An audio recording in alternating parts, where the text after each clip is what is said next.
I recently did a consultation of a native जिसकी सन की महादशा चल रही थी। और जैसे सन की महादशा में जनरली होता है, आपको बहुत टैक्सिंग सिचुएशंस का सामना करना पड़ता है, आपकी कई बार डिसरिस्पेक्ट भी होती है। एंड अगेन, मैं ये जनरल पॉइंट ऑफ व्यू से कह रही हूँ, मैं उसकी हाउस प्लेसमेंट, जोडियाक प्लेसमेंट के बारे में बात नहीं कर रही। तो अगर जनरली हम देखा जाए तो वो नेटिव बहुत ज्यादा अपने करियर में पीछे की तरफ मूव कर रहे थे। डिमोशन हुआ नहीं था, लेकिन सिचुएशन कुछ इसी तरीके से डेवलप हो चुकी थी कि करियर में आगे नहीं बढ़ पा रहे हैं। फादर से थोड़े बहुत क्लैशेस पहले भी थे, अभी थोड़े से इंटेंसिफाई हो गए, और वो समझने को उनको रेडी ही नहीं है। तो ये सारी चीजें देखते हुए जैसे ही मैंने उनका चार्ट खोला तो सामने दिखा कि सन की महादशा एक्टिवेटेड है। अभी सन एक प्लैनेट ऐसा है which is the supreme leader of your Cosmos.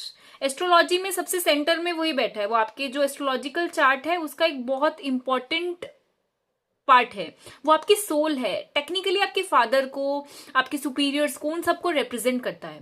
तो सन की कोई भी कंडीशन आपके चार्ट में है, वो एक्सॉल्टेड है, डेबिलिटेटेड है, स्वराशि में है, एनिमी के साथ बैठा है, what ever is the condition, जो महादशा का प्लैनेट है वो कुछ ना कुछ उसका तत्व, उससे रिलेटेड नेगेटिव पॉजिटिव्स आपकी लाइफ में लेकर आएगा ही आएगा।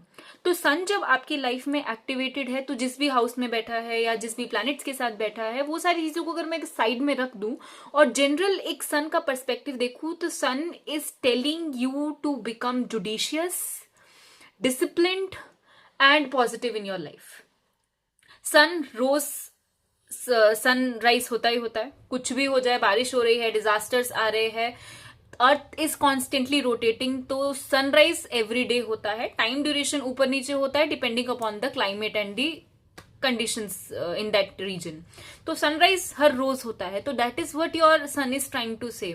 कुछ भी हो जाए, अपने रूटीन को या अपने रूटीन पर स्टिक्ड रहो, डिसिप्लिन्ड रखो खुद को, ऑर्गेनाइज्ड रखो खुद को, अपने ईगो पे कंट्रोल करो। आपके जो भी टास्क आपको मिल रहे हैं, असाइन हो रहे हैं, कुछ भी कंडीशन है, आप उनको परफॉर्म करो। This is what sun is telling you to do. लोग नहीं कर पाते।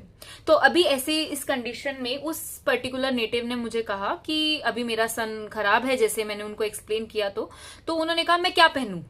तो टेक्निकली देखा जाए तो primary stone for sun is ruby. अब रूबी बहुत कॉस्टली आता है, शायद वो अफोर्ड नहीं कर सकते थे या किसी भी रीजन से। तो मैंने उनका चार्ट जब स्टडी किया तो मुझे नहीं दिखा कि उनको रूबी पहनाना चाहिए।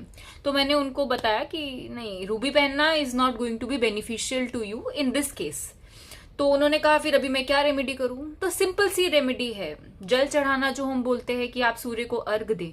अब सूर्य को अर्घ देना लोगों को लगता है बहुत तो शैम सी चीज है, मतलब इससे क्या ही होगा, जस्ट अ स्मॉल रेमेडी।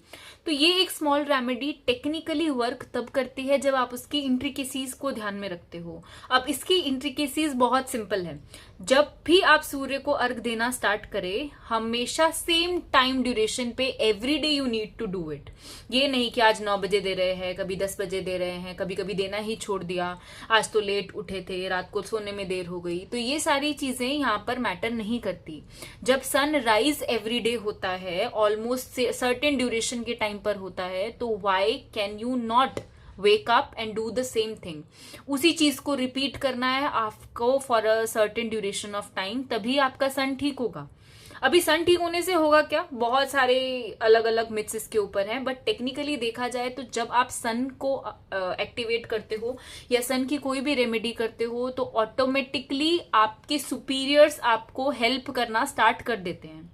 हो सकता है वो गाली देकर करें, हो सकता है वो आपको बहुत हार्श तरीके से ट्रीट करके करे, लेकिन ओवरऑल अगर आप पिक्चर देखेंगे तो they are helping you in one way और द अदर।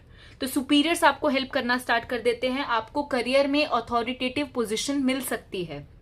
टोटली डिपेंड्स आप क्या काम करते हो और क्या चार्ट में कॉम्बिनेशंस है, किस तरह का प्रॉमिस है, उसके बेसिस पे। हाँ, अब ये पॉजिटिव के साथ साथ नेगेटिव्स भी आएंगे। सन का negative, ego will be there. आप इगोइस्टिक हो सकते हो, आप हो सकता है किसी की सुनो नहीं, बहुत स्टबन बन जाओ, एरोगेंट हो जाओ और लोगों से थोड़ा कटने लगो। Although you will be very charming in personality, एक सेंटर ऑफ अट्रैक्शन आपको बनने का बहुत शौक है, लेकिन कई कुछ सिनेरियोज में आपका ईगो इतना इंटेंसिफाई हो जाएगा कि people will start cutting from you. तो ये सारी चीजें भी हो सकती है इन द केस ऑफ सन, क्योंकि पॉजिटिव आता है तो नेगेटिव भी आता है, और उसका नेगेटिव यही है। सन क्या है? सन इज किंग। किंग हमेशा अकेले चलता है, वो हर किसी को अपने मन की बात नहीं कह सकता। एक भीड़ वाले एरिया में, एक भीड़ के बीच में बैठ के हमेशा गप्पे नहीं मार सकता। तो that is what sun is trying to teach you. तो सन की बेसिक रेमेडीज करें। Even for any planet, ask for basic remedies जो आपके लाइफस्टाइल में इस तरीके से ढल जाए कि वो धीरे धीरे धीरे धीरे आपको रिजल्ट देना स्टार्ट करते हैं। बट दीज रेमेडीज, जो मैं आपको प्रैक्टिकल रेमेडीज या छोटी रेमेडीज बता रही हूँ, these are just for normal day to day activities. अपनी लाइफस्टाइल में रेमेडीज को कैसे निकालना है। But if you are struggling with a lot of intense pressure और एनी सर्कमस्टांस जिसमें आपको एस्ट्रोलॉजिकल हेल्प की जरूरत है, and they are giving you a very strong remedy to do, just do them, just do it. But धीरे धीरे ये सारी चीजें भी अपनी लाइफस्टाइल में इनकलकेट करना स्टार्ट करें, and you will start seeing wonders and things happening and channelizing in a certain way automatically. So this is how remedies work.